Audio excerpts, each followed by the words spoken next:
right, shalom, shalom. Shalom. Little brothers from Great Millstone Camp, Atlanta, coming back up through the Spirit with another lesson. We pray and hope it's edifying, but first and foremost, we want to give all praises going honor to Yahweh, Ba'ashem, Yahweh Shai, Ba'ashem, Rakar Kadash.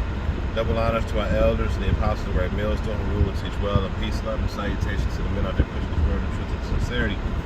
And we just real quick wanted to go into how, hey man, things happen in life if the Lord is dealing with you, man. If the Lord is dealing with you, you're going to experience problems. You're going to experience things that you're going to have to go through.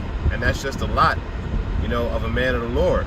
Now, when the Lord does things to correct you or to chastise you, it shows that he's dealing with you. It shows that he's with you. Not like Jake out in the world where when the Lord correct Jake, it's normally a death sentence, But with us, it's just a slight aid. You need to tighten up here. You need to tighten up there. I went to camp today, and I caught a flat on the way to camp, and caught a flat on the way back from camp. And what are you going to do in a situation like that? But give all praise to Yahweh Shem Yahweh Shai. Because on both occasions it could have been a lot worse. I could have had a blowout, and I could have ended up in some type of terrible accident. Or it could have happened tomorrow when my rib and my sons and my children are in the car and I'm not in there, So that shows you, even in your situation, there's still mercy, So I'm going to bring out a quick precept. I'm going to go to Hebrews 12 and 6. And it says, "For whom the Lord loveth, he chasteneth, and scourges every son whom he received." You see? So if the Lord loves you, he gonna put you through some things, man. Because when you go through things, man, it toughens you up. It makes you smarter. It teaches you how to navigate through certain situations. It hardens you up too, so you can handle things. And ultimately, too, it shows that the Lord is dealing with you, man. That the Lord is supping with you. All right. And it says, for whom, verse 7 says, "If ye endure chastening, Yahweh will delight in you as with sons. For what son is he whom the Father chastening not?" You see. And it says, verse 8, "But if ye be without chastening, whereof all are partakers, then ye are bastards and not sons." You see? So when you are put in a position to where the Lord Yahweh Shem Yahweh Shai is chastening you, he's dealing with you as a son. And if he ain't dealing with you like a son, you're a bastard. Mm-hmm. And what do we see out in the street all the time? Niggas getting their cap pilt, man. Mm-hmm. Niggas getting put down. That's how you deal with a bastard, man. You don't want to have nothing to do with them. Mm-hmm. You got something you want? This is Micah 7:9. It says, "I will bear the indignation of the Lord, because I have sinned against him, until he plead my cause and execute judgment for me. He will bring me forth to the light, and I shall behold his righteousness." So a lot of times things happen.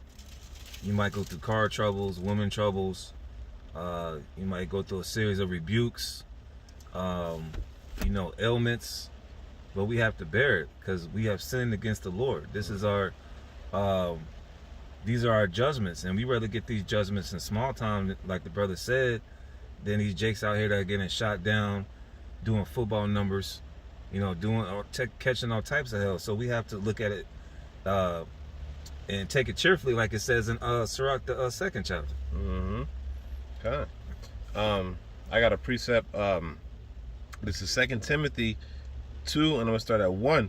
It says, "Therefore, my son, be strong in the grace of Yahweh Shai HaMashiach, and the things that thou hast heard of me among many witnesses.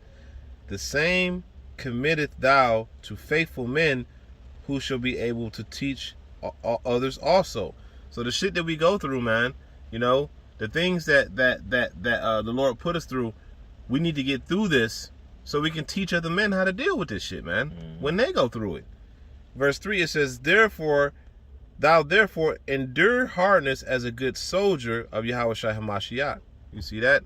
So we're supposed to be in a position to where we're enduring the hardness, man. What soldier gonna be soft, man? Right. That's why it says, therefore endure hardness as a good soldier. Because no army, no military want a bitch ass soldier, man. For lack of a better word, they don't want a pussy soldier. Mm-hmm. You got to be able to take stuff. You got to be able to endure hardship, man. Or you're not a soldier. Mm-hmm. You know? You got something else? There was one that I had. And this is let me see, 2 Timothy. I think it was 2 Timothy 4. Yeah.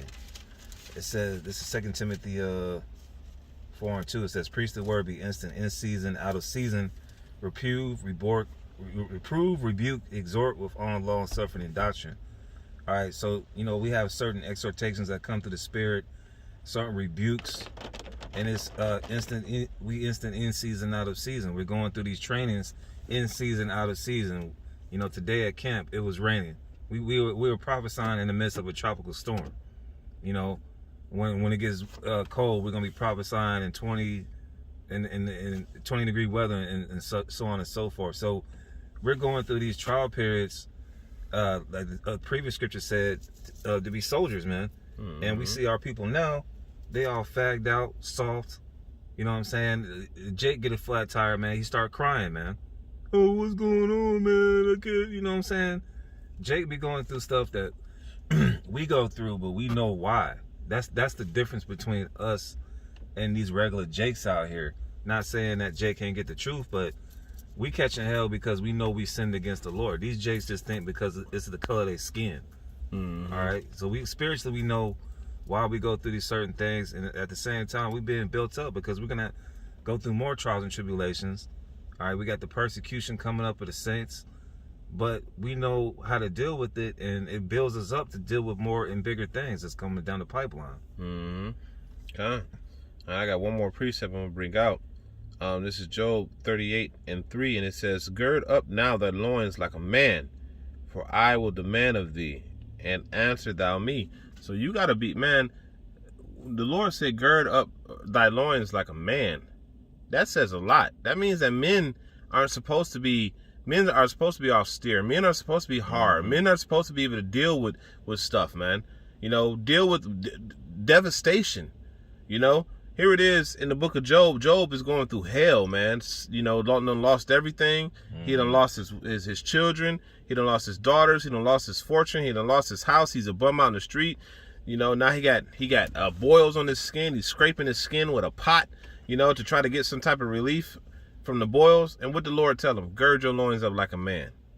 Like and the Lord is telling him that because the Lord know what men are capable of, because he made us, man, especially the Israelite man. So he's pretty much telling Job, because the scriptures say the Lord don't give you more than what you can bear, man. Roughly paraphrasing. So the Lord already knew that Job could take it. So he's telling Job, man, gird your loins up like a man. And what did Job say?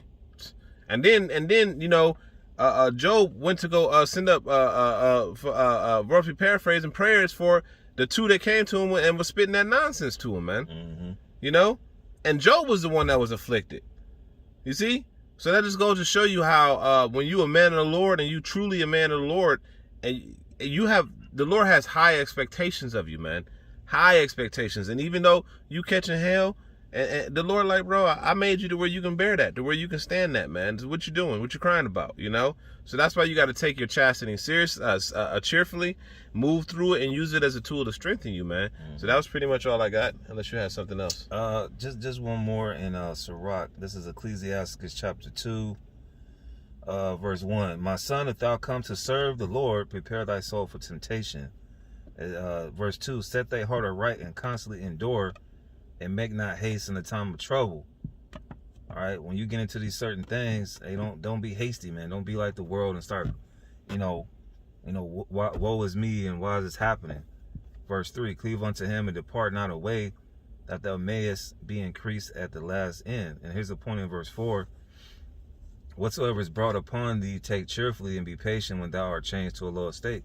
So at the end of the day, whatever you go through, good or bad, abounding or abasing, we have to give all praises to Yahweh Hashem Shah, because we have the understanding of these things.